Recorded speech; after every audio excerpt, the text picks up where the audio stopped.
Boys, bienvenido Juan. Es el líder del movimiento de trabajadores excluidos y es el referente de Patria Grande.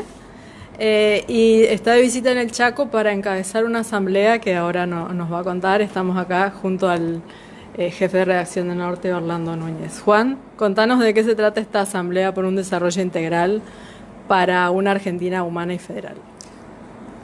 Creo que es la sexta que hacemos con Guado. Hace ya unos 6, 7 meses, hablando con él, lo conozco de hace muchos años, estudiamos en la misma facultad, la Facultad de Derecho de la Universidad de Buenos Aires, un poco más grande él que yo. Él militaba en la agrupación estudiantil y yo en los movimientos sociales. Y entre la agrupación de la que él participaba y nuestro movimiento, organizamos un comedor para, imagínate, 2002, 2003, ¿no? Hambre total, para los pibes cartoneros que no tenían un lugar lindo para ir los fines de semana. Entonces, ¿dónde se organizó ese comedor? En una biblioteca que estaba destruida, la biblioteca parlante de la Facultad de Derecho, estaba abandonada. Bueno, se recuperó el lugar, se armó un bar estudiantil donde la ganancia se aplicaba para hacer esa jornada recreativa. Los sábados iban los hijos de los trabajadores cartoneros. Ahí lo conocí a Guado. Y después la vida nos fue llevando por distintos caminos. Nosotros no participamos del gobierno, yo nunca fui funcionario, no es algo en lo que me hallo, digamos. Y él desarrolló su vida política fundamentalmente en lo institucional, con distintos lugares de la función pública.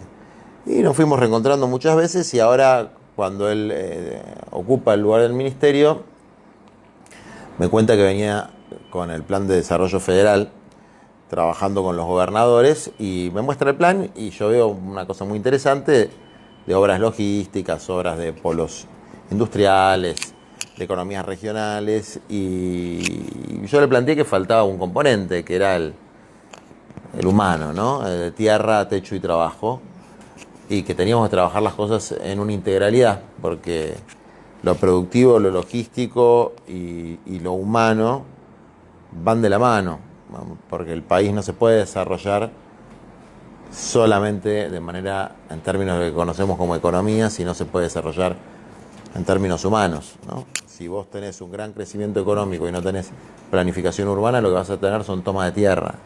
Y si tenés tomas de tierra, lo que vas a tener es hacinamiento, vas a tener problemas de salubridad, vas a tener problemas de exclusión, vas a tener problemas de delincuencia, vas a tener problemas de falta de acceso a la educación, y en última instancia ese crecimiento no se va a traducir en un pueblo más feliz y en un país más grande, más lindo, más vivible. Entonces, como los dos creemos en la planificación como una estrategia para la Argentina, y creemos que la Argentina tiene una costumbre de improvisar demasiado, a veces improvisa muy bien y a veces improvisa muy mal, pero tener una planificación sostenida a lo largo del tiempo, buscando los mayores niveles de consenso político, más allá de una fuerza en particular, no es algo que nos ha salido bien últimamente, y estamos tratando de trabajar en eso, pero con una metodología que es de abajo para arriba, ¿no?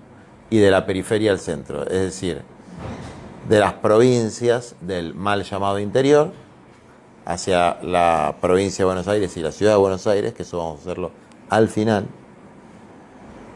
y desde los sectores más humildes, luego pasando por los trabajadores asalariados, por los estudiantes y la juventud, es decir, de abajo para arriba, ¿no? Es un poco el método. Bien, planteaste, una de las cuestiones que planteas siempre es que los mecanismos de movilidad social quedaron como muy rezagados a aquella movilidad social histórica de la que habla, Sí. en la que se basa Cristina. ¿Por qué decís eso y por qué ves un nuevo escenario en ese sentido de la movilidad social ascendente? Porque, salvo durante algunos años, la tendencia general es la movilidad social descendente. Y eso tiene que ver con la falta de acceso a los bienes básicos de la vida.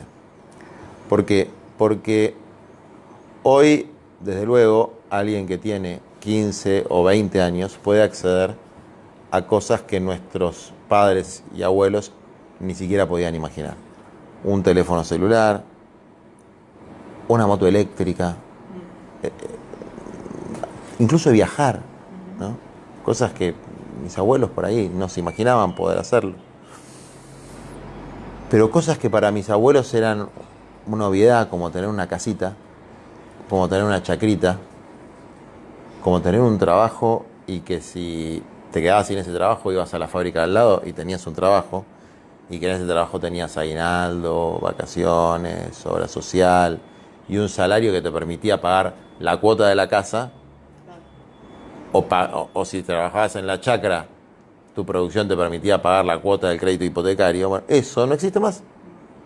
Entonces, las cosas básicas de la vida, que son la tierra, el techo y el trabajo, para una mayoría creciente de argentinos, dejaron de ser un derecho de acceso razonablemente fácil a ser un privilegio que se ve desde lejos.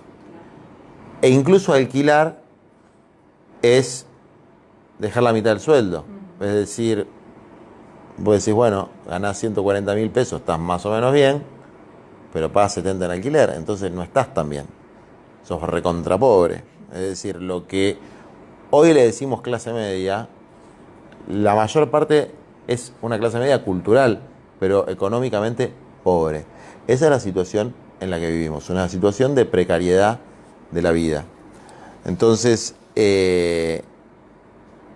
ahí hay algo que yo creo que se le escapa a un sector de la clase política, que en general tiene en su círculo más íntimo y en la gente que conoce, con la que habla diariamente, tiene resuelto esos problemas. El de la vivienda, el del trabajo, ¿no? Del trabajo estable,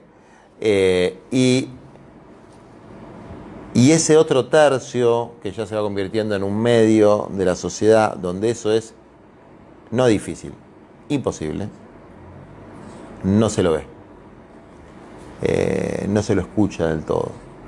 Y se espera que el crecimiento económico o una buena gestión de gobierno vaya a resolver eso. Nosotros creemos que eso se resuelve con una planificación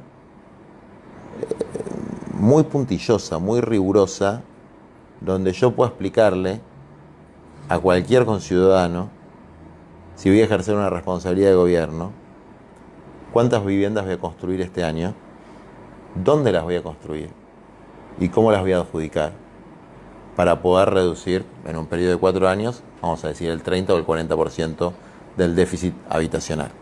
Y lo mismo se puede aplicar a otros rubros, ¿no? Mis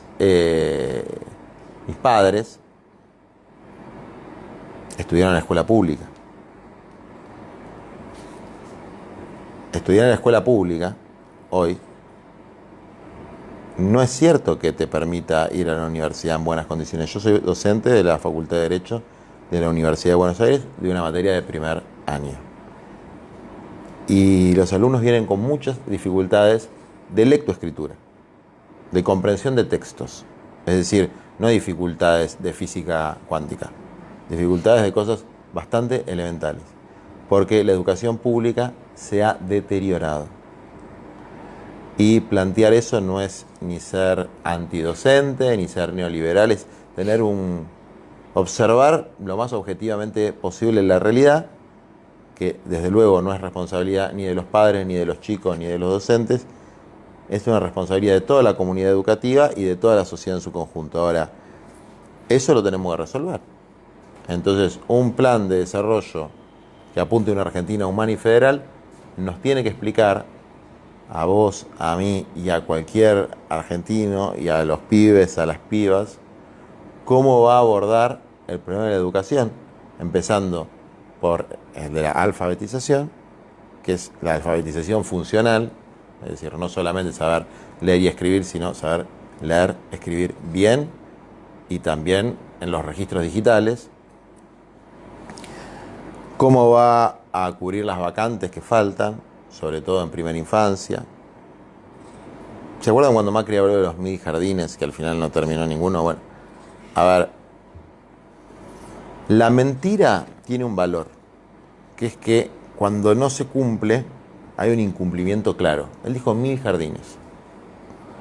¿Cuántos hizo? ¿20, 30? Bueno, no cumplió el 95% de lo que dijo. Seguramente la próxima vez no va a hablar de 1000 jardines, va a hablar de muchos jardines, porque quedó demasiado en evidencia. Bueno, lo que hay que hacer es efectivamente decir cuántos vas a hacer, dónde los vas a hacer, cómo los vas a hacer, y después cumplir. Y el pueblo tiene que auditar ese cumplimiento, y también tiene que haber una pedagogía política en el pueblo que castigue o premie a los dirigentes en relación a si cumplieron o no cumplieron con el programa que le propusieron, digamos, ¿no? Porque tenemos una especie de, también hace mucho tiempo, de política Instagram, ¿no? El que se saca mejor la fotito, el que me cae más simpático, el que da mejor en un focus group, el que se entrena mejor para hablar y no ofender demasiado a nadie, que no tiene absolutamente nada que ver con lo que puede hacer un dirigente político o un funcionario en su acción cotidiana de gobierno. Vos puedes tener una persona muy agresiva que trabaje muy bien, una persona muy agresiva que trabaje muy mal, o una persona muy tranquila, muy así del diálogo, que no haga absolutamente nada, o que funcione muy... Entonces no, esto andar evaluando personalidades, formas de hablar y no realidades efectivas, y la verdad que es un problema que tenemos también en la Argentina, porque le da mucho margen al teatro, al marketing, al político fake y a la falta de proyecto, ¿no? Juan, estuviste definiendo un poco determinados candidatos con lo que estuviste señalando. Cuando estuviste indicando perfiles, faltaba que pongas nombres nada más y están definidos en el escenario de la política argentina. Ahora, te pregunto, ¿quién crees que de cara al 2023 sea el frente, el partido político o el candidato, si querés, dirigente, una líder? ¿Quién va a encarar esto que planteabas vos de la necesidad de ese tipo de planificación que señalabas? En términos de cumplimiento de objetivos y de metas económicas y sociales, sin lugar a duda, Cristina gana por goleada. Cristina pudo revertir una serie de situaciones socioeconómicas, sobre todo en todo el periodo kirchnerista, vinculadas al endeudamiento externo, vinculadas a la distribución del ingreso del índice Gini, vinculadas a la creación de puestos de trabajo en el sector privado, vinculadas al poder adquisitivo del salario. Es decir, uno ve los números y dice, bueno, acá hay una acción de gobierno congruente. En términos educativos, el Conectar Igualdad fue un avance que quedó a medio camino porque fue suspendido por el gobierno posterior. El desarrollo científico-técnico fue un avance. Bien, eso es, de alguna manera, sin ser el ideal que nosotros planteamos, lo mejor que hubo, ¿no? Lo mejor que hubo. Por lo tanto, si Cristina decide presentarse, nosotros la vamos a acompañar críticamente. Es decir, no la vamos a acompañar estilo aplaudidores. Vamos a acompañarla críticamente, con nuestras propuestas, tratando de convencerla de algunas cosas que nosotros creemos que son fundamentales. Por ejemplo, la planificación del hábitat, de la vivienda, del acceso a la tierra, ¿no? Y de algo que nos cuesta mucho, en el que nos cuesta mucho dialogar, que tiene que ver con la economía popular. Es decir, con ese tercer sector donde van a acabar los excluidos del mercado y del empleo público, que está en pañales y que se tiene que desarrollar. Ahora bien, eso si ella decide presentarse, lo cual no hay ninguna certeza de que sea así. ¿No? Yo creo que A veces me pregunto en los dirigentes, no en el pueblo, porque el pueblo la quiere mucho, pero en los dirigentes, ¿cuántos de los que claman porque se presenten lo hacen porque piensan que es lo mejor para ella y para el país, y cuántos lo hacen porque piensan que es lo mejor para ellos y para sostener su propio pequeñas quintas de poder? Me lo pregunto. Sí, es una pregunta ¿No? válida. Es una pregunta, no digo que ni que sea de una manera ni que sea de otra, pero yo, por ejemplo, que nunca había militado con ella, nosotros en el año 2019 hicimos una campaña 2018, muy fuerte. Nosotros queríamos que sea ella, no Alberto, ella. Para nosotros ese era el momento. ¿Y si fuera otro el candidato del frente, lo apoyarían? Mira, depende. No vamos a apoyar otro Alberto Fernández. No vamos a apoyar otro candidato moderado de centro sin que pueda... A ver, un candidato que no pueda mostrar ningún pergamino de realidades efectivas realizadas, ni en el gobierno, ni en lo social, ni en absolutamente nada,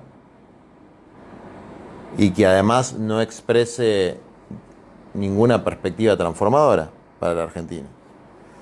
Es decir, Cristina es muy buena para cumplir determinados objetivos, no es tan buena para elegir a la gente. Esa es mi visión.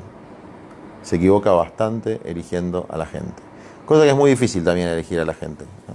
Porque uno solamente cuando conoce a la gente, conoce una cara de la gente, que es la cara que la gente le muestra. Y bueno, a todos nos pueden mostrar una máscara en vez de una cara. Entonces nosotros no queríamos que sea Alberto, queríamos que sea ella. Se lo planteamos muy firmemente y bueno, los votos eran de ella, por lo tanto la decisión era de ella.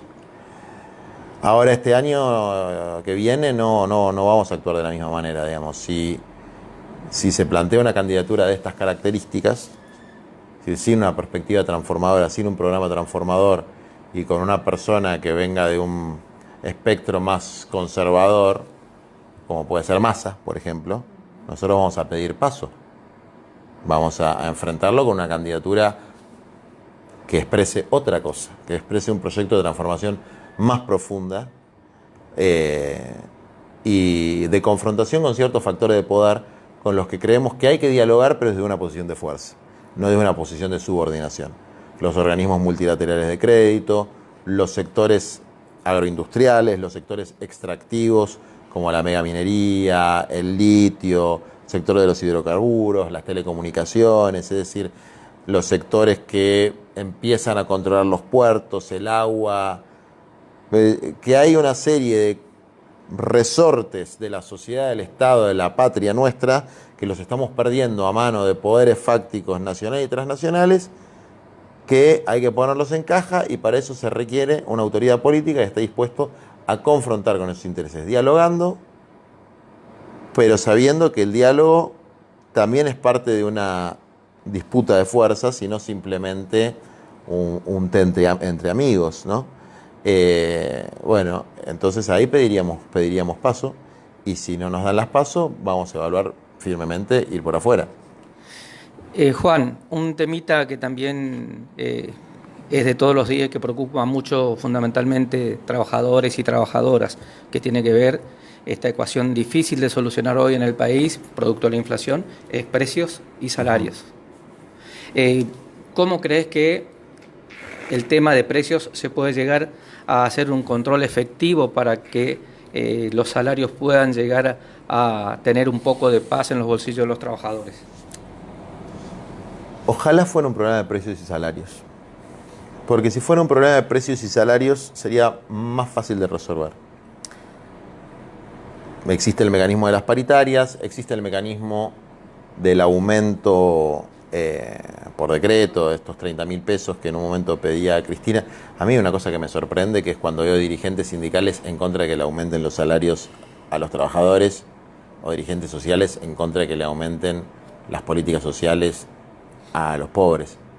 No entiendo eso, pero evidentemente hay dirigentes sindicales que no quieren. Pero más allá de eso, existe el mecanismo de las paritarias. Y si uno ve más o menos la carrera de precios y salarios, efectivamente ganaron los precios, los salarios perdieron, pero no perdieron tanto. ¿Qué quiero decir con esto? Perdieron. Perder un 10% es un montón.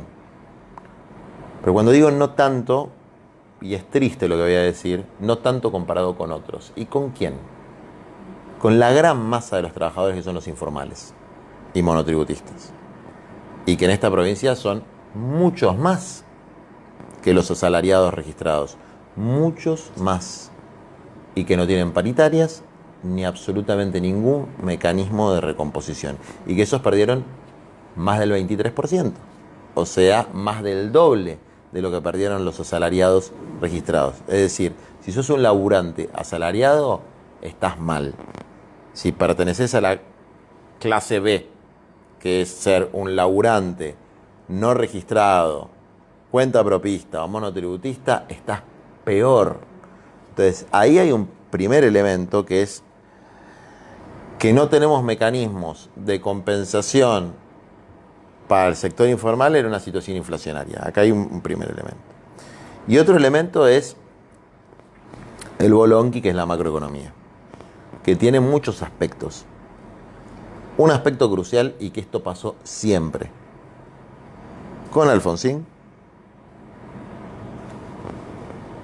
con el fin del menemismo y el periodo de transición de De la Rúa, con el fin del macrismo y ahora, que son crisis asociadas a la deuda. Estas son crisis asociadas a los ciclos de endeudamiento, que son bastante cíclicas en la Argentina, de hecho, cada 15, 20 años. Para decirlo así, en términos bastante sencillos, nosotros no tenemos dólares. Y los pocos que tenemos los tenemos que destinar, según el pésimo acuerdo que hizo Guzmán con el Fondo Monetario Internacional, a ese pago de esa deuda, según las pautas que nos impuso el Fondo Monetario Internacional.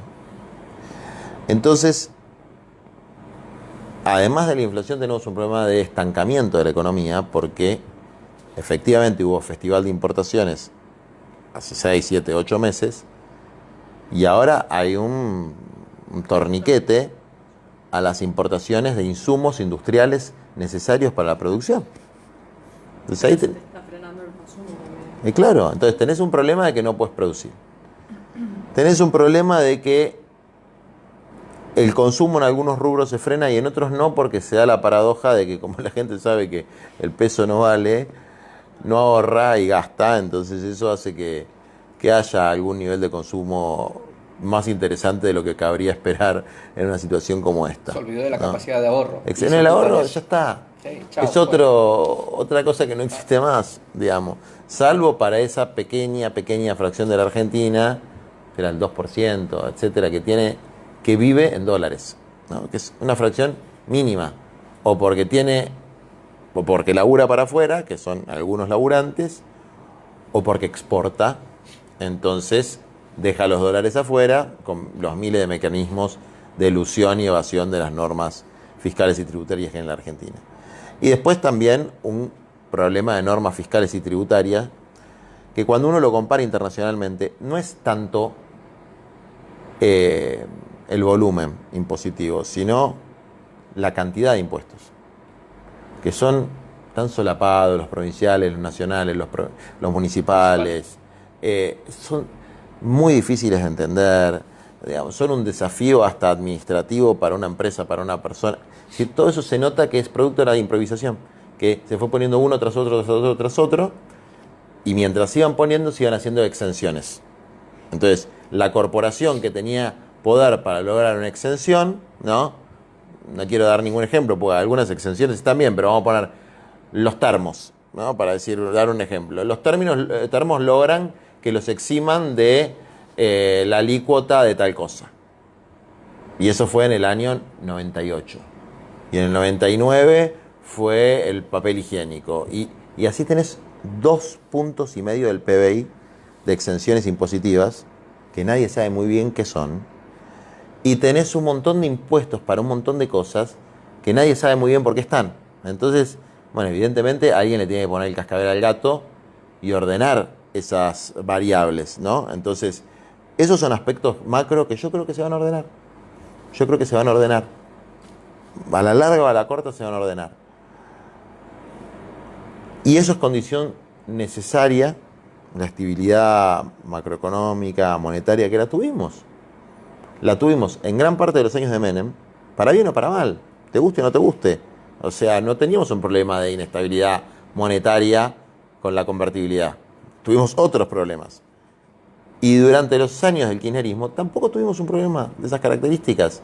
El escándalo de la inflación, una inflación de que el 10% anual, digamos, que es la inflación que tienen hoy en Europa o en Estados Unidos. Es decir, no había un problema de esas características. Hoy sí lo tenemos, lo vamos a resolver, pero con ordenar la macroeconomía no alcanza. No resolvés la vivienda, no resolvés la tierra, no resolvés la ecuación de no solamente la distribución de la masa salarial como total del PBI, sino de qué parte, de cómo se distribuye esa masa salarial al interior de la clase trabajadora.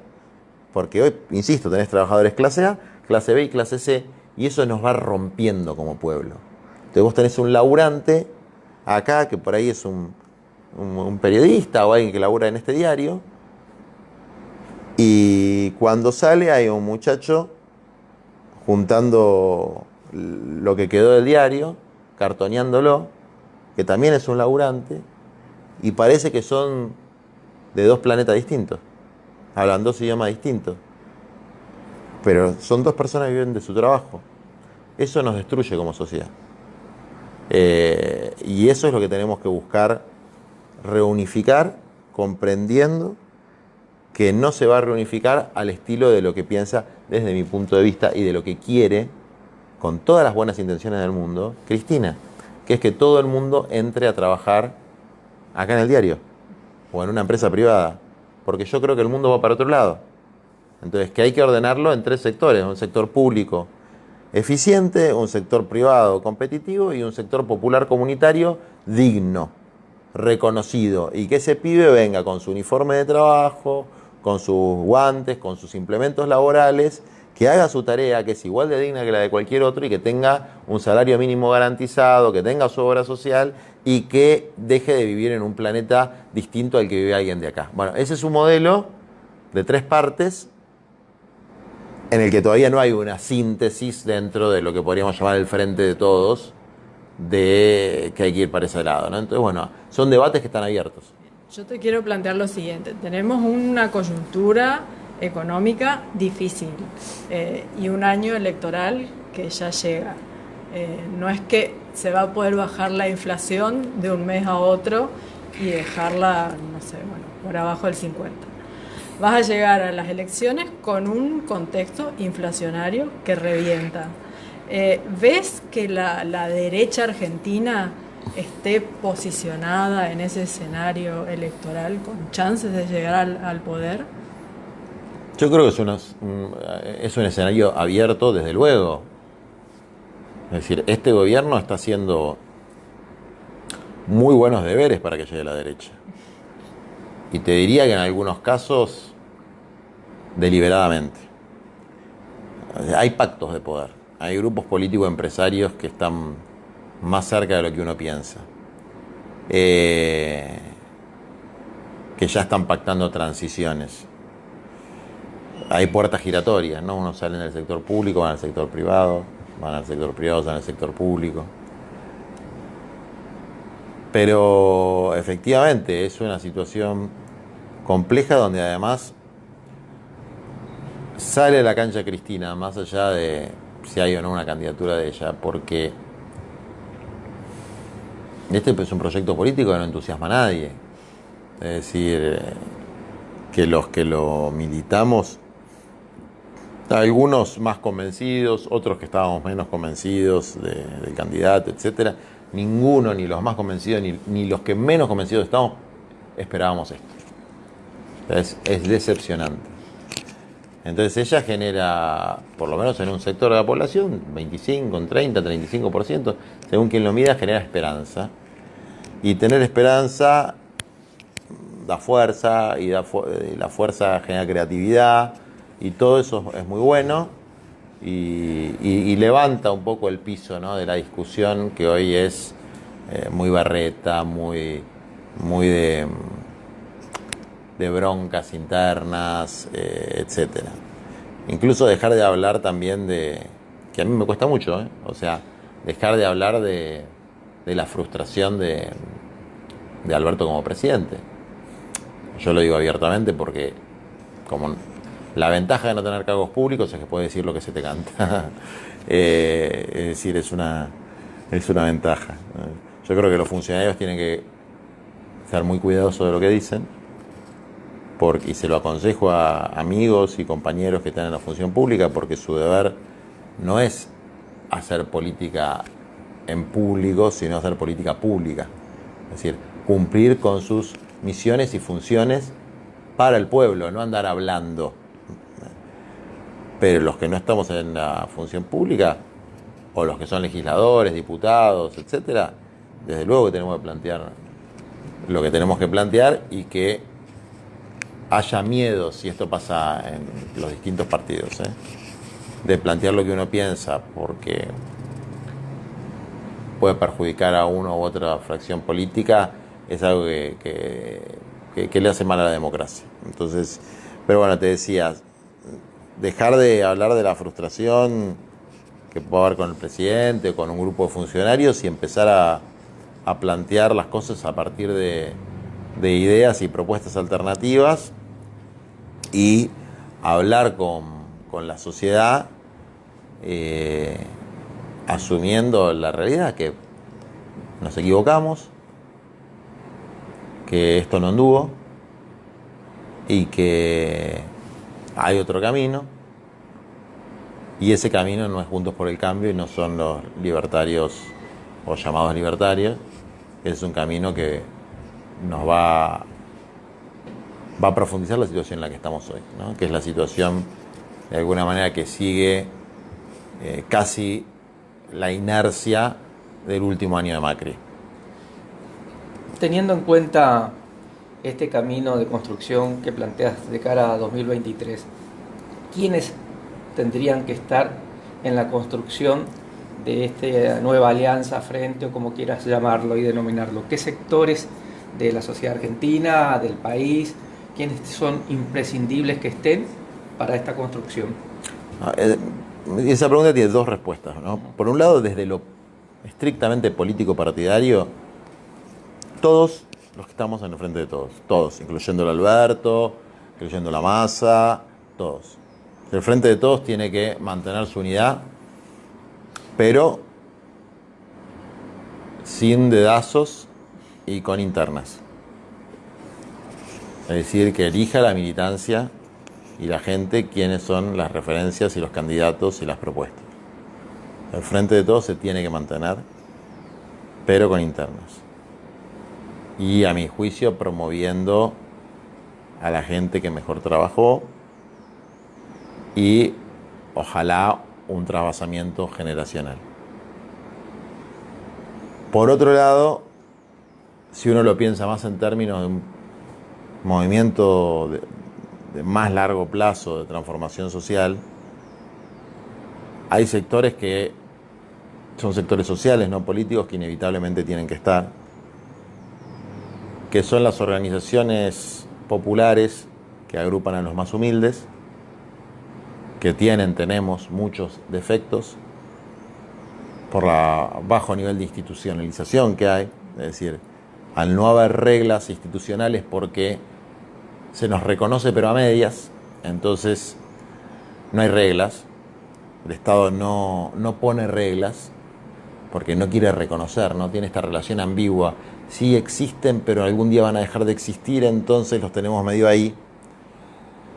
Pero las organizaciones que representan esta porción de los trabajadores que no tiene derechos, las organizaciones sindicales, me gusten o no me gusten sus dirigentes, las organizaciones juveniles y estudiantiles, las organizaciones feministas, las organizaciones ambientalistas, constituyen un sujeto de cambio, ¿no? En conjunto constituyen un sujeto de cambio, con un programa que implica transformaciones culturales, económicas, sociales y ecológicas. Si lo que fue el peronismo, que fue un movimiento de transformación, no se nutre o de alguna manera no hace una simbiosis, por lo menos con estas tres nuevas realidades que son el movimiento de mujeres, el movimiento ambiental y el movimiento de economía popular, va a tender a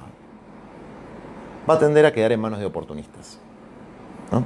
Va a perder su naturaleza más dinámica y más creativa. Entonces yo creo que ahí hay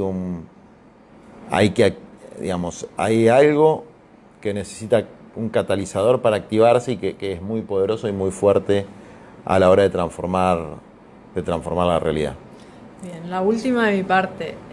Hay un sector de la dirigencia de la sociedad que aboga por el cierre de la grieta y que dice que los factores que agrietan a la sociedad son Macri y Cristina. ¿Vos qué pensás sobre eso? ¿Cuándo y por dónde se cierra la grieta? Yo veo más o menos lo que pasa en el mundo, digamos, porque trato de no creer en el excepcionalismo argentino, que la Argentina es una excepción a lo que pasa en el resto del mundo. Si te vas cerquita tenés a Brasil, Lula y Bolsonaro. Y Lula no es particularmente un tipo así tan confrontativo, ¿no? Pero existe una polarización mucho más fuerte de la que existe acá. Y más violenta. Bueno, acá se puso violenta en los últimos meses, pero más violenta, digamos, con tiros. Ahora, si vos te vas, no a Brasil, te vas a Suecia, que fue la cuna de la socialdemocracia, de los países con mayor índice de desarrollo humano. Por primera vez gana un gobierno de derecha, pero con un componente de extrema derecha, que son los demócratas suecos, filonazis, ¿no? Está totalmente partida la sociedad. Te vas a Italia, que son parecidos a nosotros, la Meloni, partida la sociedad. Te vas a Estados Unidos, Trump y Biden, partida la sociedad. Entonces, ¿qué es lo que pasa? El problema es Cristina y Macri. No. El problema es que cuando no hay un proyecto civilizatorio, empiezan las disputas y no hay un proyecto que resuelva los problemas más elementales de la gente. No resuelve ni la salud, porque el coronavirus, no resuelve la paz, porque hay guerra, no resuelve la educación, ni el trabajo, ni nada.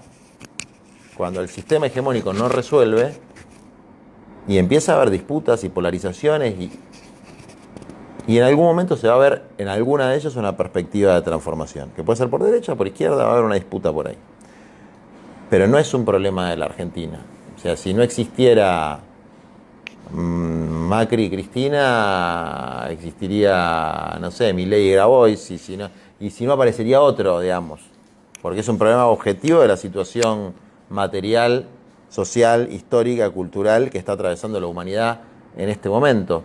No hay ningún lugar del mundo donde esto no esté sucediendo. El diálogo político yo lo veo más fácil, aunque parezca increíble, en nuestras generaciones sub-40, incluso con la llamada extrema derecha, los libertarios, digamos, porque no son tan de extrema derecha, ¿no? Es un fenómeno distinto, es como una forma de expresar frustraciones, ¿no? Sobre todo los que tienen menos de 30, 25, los pibitos. Yo hablo mucho con ellos y la verdad es que no es que tienen esa pedagogía de la crueldad que tienen otros que quieren matar a los pobres y a los zurdos y que son todos.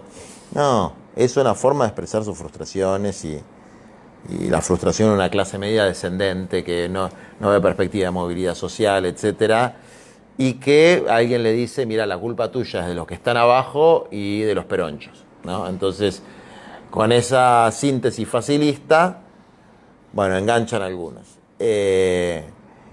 pero que generacionalmente se va a poder hablar un poco mejor. Pero insisto, hasta que no haya un proyecto que resuelva los problemas reales de la gente, va a seguir habiendo polarización, va a seguir habiendo grieta y va a seguir existiendo la peor de las grietas, que es la que existe entre los integrados y los excluidos. Bueno, gracias Juan por venir a Norte. Bueno, gracias a ustedes por recibirme.